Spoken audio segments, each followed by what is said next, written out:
My name is Murray Verso, and I'm one of the 3 directors of the Trachoma 2020 project. I'm joined tonight by my fellow directors, Kerry Kornhauser and Rob McCourt. Welcome, Kerry. Welcome, Rob. Hi there. Thanks, Murray.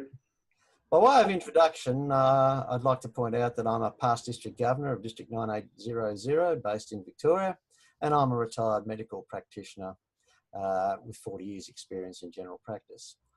In that time, I'd never seen a case of trachoma. So when I discovered a few years ago that trachoma was still rife in our Indigenous communities, I was genuinely very shocked. And that's why I'm keen to be involved with this project.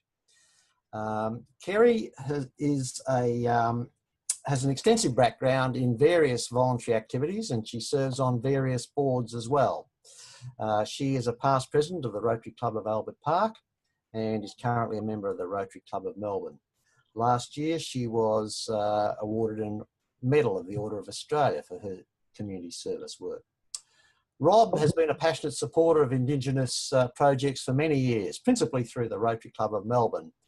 And he now serves as a Vice President of the club, but for many years was the chair of their Indigenous Programs Committee. Rob is also passionate about tourism, and he happens to be the chair of YHA Australia. Tonight we want to talk about some of the issues surrounding trachoma and how Rotarians can help. Rotary's vision for eradicating trachoma and how we plan to go about it. So I thought I'd start with Rob. Rob, can you tell us how Rotary did get involved with the project? Thanks, Murray. Yeah, what happened was in 2016, in my role as the chair of the Indigenous Programs Committee, I was discussing at our club about projects that we could get involved in, because Rotary in Australia turns 100 in 2021. So the idea was we were thinking about what projects can we actually do now that we might be able to get some results in by 2021. And an honorary member of our club is Professor Hugh Taylor. He talked about Indigenous problems with eye health. And one of the problems is, of course, trachoma. Now, the World Health Organization, as you've probably heard as well from the previous speakers, has the goal to eliminate it globally by 2020. So that seemed like an ideal project that we could get behind for Rotary. So the idea was to get all of the Rotary clubs in Australia behind it so that we can all work together. And that's a bit of a unique thing because so far as I'm aware, we haven't had something that all the clubs in Australia have been behind. So that was where it started from. We often hear reference to the SAFE strategy to eliminate trachoma from the world by 2020. Can you just briefly elaborate for those who haven't heard already what the SAFE strategy is and where it is that Rotary fits in? Again, those who've seen the previous videos might have heard Hugh Taylor and Alan Solomon talking about this, but SAFE is the surgery, antibiotics, facial cleanliness and environmental issues. And they're the 4 things that the WHO has said that we need to do to address the problems in that area to eliminate trachoma. So we've got a lot of organisations working in the S and the A, that's the medical expert organisations who deal with that. But the facial cleanliness and environmental issues, as Hugh pointed out in his talk, is the one that's really difficult. Kerry, I might bring you in here now. Can you give us some understanding of the sort of people we've co-opted to help us with the Trachoma project? Sure. So who we have is Leanne, who has been conducting these series. Leanne is our project manager and has been with us from nearly from day one and done a fabulous job, and she's very experienced in the area. We have Sandy Fulcher, who is our administrator, and she's the one who many people get emails from, and she follows everything up for us, which is great. And there's the three of us also, and we have district champions. And also, we've got community liaison with the Australia Trachoma Alliance, which has been great, and we've come on board with them, and we're working very closely with them. Thanks, Kerry. And through the Trachoma Alliance, we're now getting people on the ground that can integrate with some of the communities and liaise with us as well. Would you like to just elaborate a little bit more about the role of the district champions? We were a bit baffled initially of how we were going to reach Rotary Australia and how could we do it, because as you know, there is a lot of districts. I think there's 21 districts. So we came up with the idea is that we have one district champion per district, and they will spread the word amongst their clubs, amongst their members. So we meet with them once a month on Zoom, and we all talk from all over Australia, and we listen to what their projects are doing, or what they're listening to our projects too, and they give us a lot of input, and it's been really a fabulous way. So I think we've got 15 champions out of 21, so it's a pretty good idea. And it's the first time that Rotary Australia that we know of has had a national project like this. I think it's a great way that we've been able to share knowledge around Australia through those monthly meetings with our district champions. We all learn from each other because they've all got knowledge and experiences that we can share. Yeah, and I think because we can be collaborating with each other, so we're not duplicating roles or duplicating projects. Because if someone's got a good idea for a project, they will talk to us about it and say, hey, that's what we need. And so we can just help roll it out. Rob, if you go on the website, you see reference to Nourish Our Communities, or NOC, and some people are a little bit confused about what is NOC. The idea is that Rotary, in terms of managing projects over a number of years, the ideal structures seem to work out to be having a separate corporate entity. And I give the example of Interplus there, which has been a very successful organisation founded by Rotary that's been going for many years now. But the idea is that there's a separate vehicle, which is a company, in this case, a company limited by guarantee, which also has DGR status. So the donations are tax deductible. And that project, that company is managing the project, and it can do that over a number of years because the directors will remain the same and the members remain the same. As we've learned through the polio eradication program, Rotary can't solve the trachoma program on its own. Perhaps Rob, you might, or Kerry, might like to talk a little bit about some of the organisations that our End Trachoma team has been liaising with. As Kerry's already outlined as well, we're working with the Australian Trachoma Alliance because that is one of the key bodies in Australia that is involved in working in this area. So that involves several organisations. There's a Melbourne University Indigenous Eye Health Unit, where Hugh Taylor's from. It involves NACHO, which is the peak Indigenous health body. It involves Vision 2020.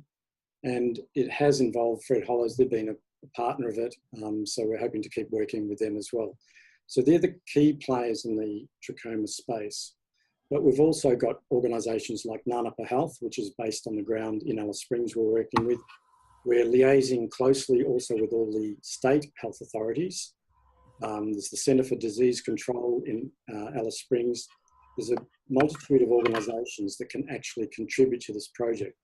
So our idea is that we maintain links with these organisations and also with the communities that they work in, because we can't walk into communities and do the projects. We need to have partners on the ground because that's the nature of Indigenous communities. They need people who they know and trust to work with, and that's where we're working through them. So they're the sort of organisations we work with, and there are other major organisations we're talking with at the moment. We're helping to get involved, and hopefully as we build a relationship with them, we can actually start telling people about them. That there's about 4 or 5 major national organisations we're still working with, and also some corporates that we hope will get engaged in these projects as well. Excellent.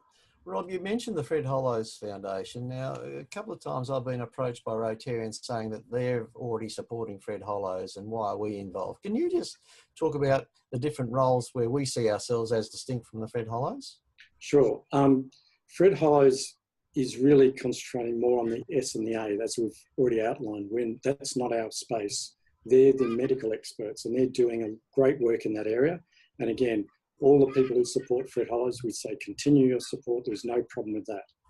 What we're trying to do is get the projects which work at a grassroots level in communities to change the behavioural habits. And again, Hugh outlined this in his talk.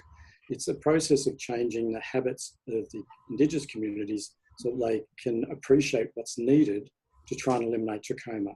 So that's a very different role. So they're not at all competing. We're both working in the same space, and people need to feel free to support whichever they like. What's the money being spent on so far? Already we're starting to see money come in from Rotary clubs, and you know, we have spent a lot of time, particularly through Leanne, trying to find worthwhile projects, because clubs are very keen to know how their money's spent, and quite rightly so. And now we're starting to get some projects up. Can you just give us a little bit of an insight into what sort of projects we're talking about? Yeah, sure. So through the Australian Trachoma Alliance, we have a person on the ground who is like a project manager who goes out to communities. She's Indigenous, and they come up with some different ideas, pilot projects, which we haven't actually done before. And there's some fabulous projects. One of the projects is chamois. So what happens is in the classroom, currently kids all share each other's towels, and there's no one's having their own. So what we've come up with the idea is to have different coloured chamois, and the kids will draw on the chamois, so therefore they become theirs. And also they'll have chamois to take home to their families. So even if they don't get washed, at least they're not cross-contaminating each other. The other thing that we've got is mirrors. I know it seems a bit weird that they don't have mirrors in their houses, but strangely they don't, unfortunately. So we've been putting 2 mirrors in each house, one at a lower level and the other one at a higher level for an adult to see. So now the children are learning to see what a dirty face looks like. Until then, they had no idea. We've also been doing some soap making. Now, soap making is really big in Cambodia, which hasn't actually been introduced to the Indigenous. And we've been running these little groups for women to learn how to make soap, and they've loved it. They've loved the idea that they can create something, the opportunity to talk about health, cleanliness, why soap is important. And also maybe eventually they'll be able to sell some of their soaps in their galleries, put some coloured paper on them, which makes it more sustainable. So it's quite exciting trying these pilot projects. We're doing an evaluation on them all to see how they go. And then if they work well, then we can roll it out to other communities. How can clubs support the project? Well, they can support the project in lots of ways. Financially, they can help giving us donations. Another way is through contacts. Like the club through Rotary Seaford in Adelaide had a really good contact, or have a really good contact in Bunnings. So we were able to get their that contact to buy us the mirrors. We couldn't have done those mirrors so cheaply. So that was just a contact from talking to our district champions. They went back to the clubs, and someone knows somebody who knows somebody. Networking in Rotary is really strong, and that's one of our strengths. And if we could really develop that further, it would be fabulous. Thanks, guys. One of the things that's quite gratifying about this project is the way the clubs have come on board and are very keen to support us. Like last weekend, there was a garlic festival down in Gippsland in Victoria, and the funds from that are going to go to support the project. I'm aware of another club having a big gala dinner in June, and again, the fund's going to go to this. On our Facebook site and website, we refer to the stamp collections as another way of thing. So clubs are using their initiative in terms of fundraising as well. Yeah, and another 3 clubs do a very big fundraiser called a Garden Fest, which they do every 2 years. And so all those funds are going to be donated to Rotary, to our project. So if clubs can earmark one of their major projects, that'd be fabulous. That would really make a big difference. And also, was it Bendigo who were going to paint up the tram in Bendigo? Oh, exactly. Yes. Yes, that's right. It's great ideas. Because this is an awareness campaign amongst anything else. We see it as making sure that people are aware of what the issues are in our Indigenous communities and supporting it. So the idea is that a lot of people we've found like to contribute to trying to solve some of the Indigenous issues, but they don't know how. So the idea is we're trying to create the vehicle that can help with trachoma. But as Murray said, if we improve the environmental conditions within these communities, it can contribute to improving rheumatic heart issues. It can improve ear infection. There's a whole range, scabies, there's a whole range of issues that our Indigenous people suffer from because of their environment. So what we're doing with trachoma is not just going to help just with that, but it's got a lot of other knock-on benefits potentially. So we're building awareness, and we're also building the means whereby anyone who would like to help has the means, and we're the vehicle whereby they can help. Just thanks, I guess, to all the people who've been working with us so far. We've got a great team. We've got a lot of support from people all around the country. It's been really good. She presented at the Zone Institute up in Darwin last year, and there's a lot of positive momentum from that. So we're looking to build on that with Ian Risley as well, who's talking later in the series, and Noel Travascus, our Zone Institute Director. We've got a lot of really good momentum with this project. So just want everyone to get behind it, and we hope we can really achieve the results we're trying to do for 2020. Terrific. Gary, thanks, Rob. And I'd like to thank everybody out there in Facebook land who's tuned in to listen to this program, or will be seeing it later on the website or the Facebook page. And remind you that tomorrow night, Lynn is going to be back in the interview chair. She would only let me have one night, and that's all I needed. Leanne's doing a fantastic job with this. So Leanne's going to be interviewing Gwen Troutman-Weir, one of the community workers in Central Australia, which would be really interesting. And then on Sunday night, we have none other than Rotary International President Ian Risley, who has been a great supporter of this project and is urging Australian Rotary clubs to get behind it. So thank you all very much for listening to us tonight, and I wish you a happy and safe weekend. Thank you. Thanks, everyone. Thanks, Murray. Cheers. Bye. Thank you. Bye.